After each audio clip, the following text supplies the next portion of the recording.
Жамбын Батмунх.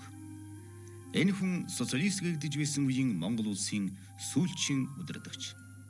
Ард олны дунд түүнийг Батмунх багш, Батмунх Даркмын дурсан хүнддэг нь.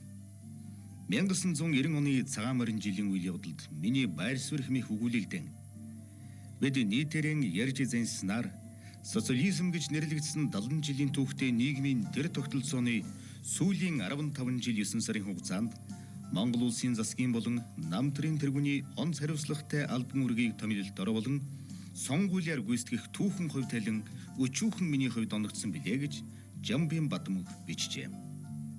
Иргэдийн сургуулийн багш захирлын албыг 20 гаруй жил хэссэн энэ профессор төрийн удирдлагын дээд өндөрлөгт ахар богино хугацаанд суг дэвшин гарч ирсэн юм.